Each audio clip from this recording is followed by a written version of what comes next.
રાજપીપળા ડેપોમાં વહેલી સવારે એક દુર્ઘટના ઘટી હતી। આશરે 7 વાગ્યાના સુમારે ડેપો પર બસ મૂકવામાં આવી હતી, જે મૂકતા પ્લેટફોર્મમાં ઘૂસી ગઈ હતી અને પિલ્લર અને બેઠકોને તોડીને આગળ વધી હતી। ત્યારે આ દુર્ઘટનામાં સામાન્ય ઈજાઓ થઈ હોવાનું પ્રાથમિક અહેવાલ આપણે મળી રહ્યો છે।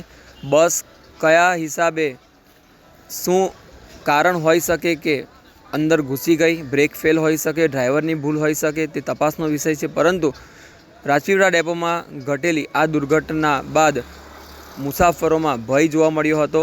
આ બાબતે સત્તાવાળાઓ શું કહે છે તે સાંભળીએ।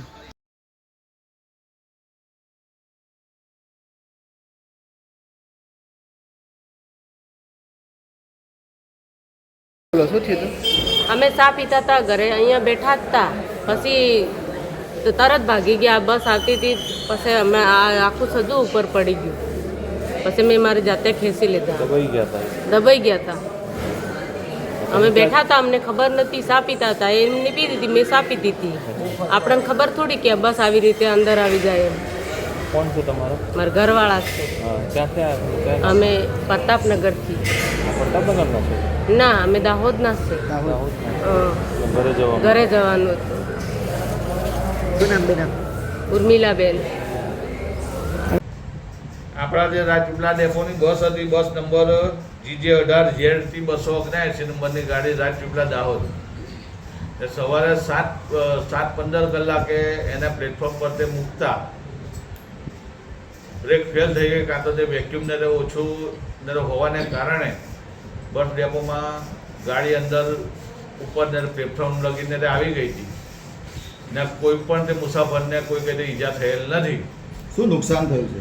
નુકસાનમાં તો આ જ કહેવાય કે ડેપોનું આ બધી સીટ ને એવું તેવું ઉપર અમારે પેલું આપણે CCTV ને હતું, એને જરાથી નુકસાન થયેલ છે। બાકી કઈ રીતે બસનો ખાલી કાચ ને ફૂટી ગયેલ છે, બાકી કોઈ કઈ રીતે નુકસાન થયેલ છે।